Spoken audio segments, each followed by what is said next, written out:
شروع اللہ کا نام لے کر جو بڑا مہربان نہایت رحم والا ہے۔ کیا تم خیال کرتے ہو کہ غار اور لوح والے ہماری نشانیوں میں سے عجیب تھے؟ جب وہ نوجوان غار میں جا رہے تو کہنے لگے کہ اے ہمارے پروردگار، ہم پر اپنے ہاں سے رحمت نازل فرما اور ہمارے کام میں درستی کے سامان مہیا کر۔ تو ہم نے غار میں کئی سال تک ان کے کانوں پر نیند کا پردہ ڈالے رکھا، یعنی ان کو سلائے رکھا۔ پھر ان کو جگہ اٹھایا تاکہ معلوم کریں کہ جتنی مدت وہ غار میں رہے دونوں جماعتوں میں سے اس کی مقدار کس کو خوب یاد ہے۔ ہم ان کے حالات تم سے صحیح صحیح بیان کرتے ہیں۔ وہ کئی نوجوان تھے جو اپنے پروردگار پر ایمان لائے تھے، اور ہم نے ان کو اور زیادہ ہدایت دی تھی اور ان کے دلوں کو مربوط یعنی مضبوط کر دیا۔ جب وہ اٹھ کھڑے ہوئے تو کہنے لگے کہ ہمارا پروردگار آسمانوں اور زمین کا مالک ہے، ہم اس کے سوا کسی کو معبود سمجھ کر نہ پکاریں گے۔ اگر ایسا کیا تو اس وقت ہم نے بے عقلی کی بات کی۔ ان ہماری قوم کے لوگوں نے اس کے سوا اور معبود بنا رکھے ہیں، بھلا یہ ان کے معبود ہونے پر کوئی کھلی دلیل کیوں نہیں لاتے؟ تو اس سے زیادہ کون ظالم ہے جو اللہ پر جھوٹ باندھے؟ اور جب تم نے ان مشرکوں سے اور جن کی یہ اللہ کے سوا عبادت کرتے ہیں ان سے کنارہ کر لیا ہے تو غار میں چل رہو، تمہارا پروردگار تمہارے لیے اپنی رحمت وسیع کر دے گا اور تمہارے کاموں میں آسانی کے سامان مہیا کرے گا۔ اور جب سورج نکلے تو تم دیکھو کہ دھوپ ان کے غار سے داہنی طرف سمٹ جائے، اور جب غروب ہو تو ان سے بائیں طرف کترا جائے، اور وہ اس غار کے کشادہ حصے میں تھے۔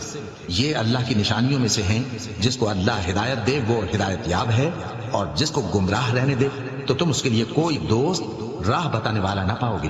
اور تم ان کے متعلق خیال کرو کہ وہ جاگ رہے ہیں حالانکہ وہ سوتی ہیں، اور ہم ان کو دائیں اور بائیں کروٹ بدلاتے تھے، اور ان کا کتا چوکھٹ پر دونوں ہاتھ پھیلائے ہوئے تھا۔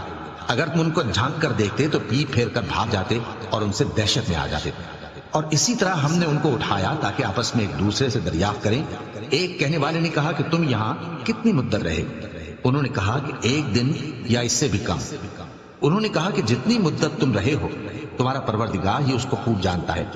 تو اپنے میں سے کسی کو یہ روپیہ دے کر شہر بھیجو، وہ دیکھے کہ نفیس کھانا کون سا ہے تو اس میں سے کھانا لے آئے، اور احتیاط سے آئے جائے اور تمہارا حال کسی کو نہ بتائے۔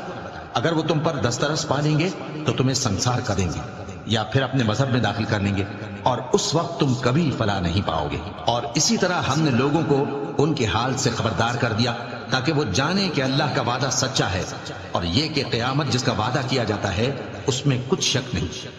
اس وقت لوگ ان کے بارے میں باہم جھگڑنے لگے اور کہنے لگے کہ ان کے غار پر عمارت بنا دو۔ ان کا پروردگار ان کے حال سے خوب واقف ہے۔ جو لوگ ان کے معاملے میں غلبہ رکھتے تھے وہ کہنے لگے کہ ہم ان کے غار پر مسجد بنائیں گے۔ بعض لوگ اٹکل پچو کہیں گے کہ وہ 3 تھے اور چوتھا ان کا کتا تھا، اور بعض کہیں گے کہ وہ 5 تھے اور چھٹا ان کا کتا تھا، اور بعض کہیں گے کہ وہ 7 تھے اور 8واں ان کا کتا تھا۔ کہہ دو کہ میرا پروردگار ہی ان کے شمار سے خوب واقف ہے، ان کو جانتے بھی ہیں تو تھوڑے ہی لوگ جانتے ہیں۔ تو تم ان کے معاملے میں بحث نہ کرنا مگر سرسری سی بحث، اور نہ ان کے بارے میں ان میں سے کسی سے کچھ دریافت ہی کرنا، اور کسی کام کی نسبت نہ کہنا کہ میں اسے کل کر دوں گا، مگر انشاءاللہ کہہ کر، یعنی اگر اللہ چاہے تو کر دوں گا۔ اور جب اللہ کا نام لینا بھول جاؤ تو یاد آنے پر لے لو، اور کہہ دو کہ امید ہے کہ میرا پروردگار مجھے اس سے بھی زیادہ ہدایت کی باتیں بتائے۔ اور اصحاب کہف اپنے غار میں 9 پر 300 سال رہے۔ کہہ دو کہ جتنی مدت وہ رہے اسے اللہ ہی خوب جانتا ہے، اسی کو آسمانوں اور زمین کی پوشیدہ باتیں معلوم ہیں، وہ کیا خوب دیکھنے والا اور کیا خوب سننے والا ہے۔ صدق اللہ العظیم۔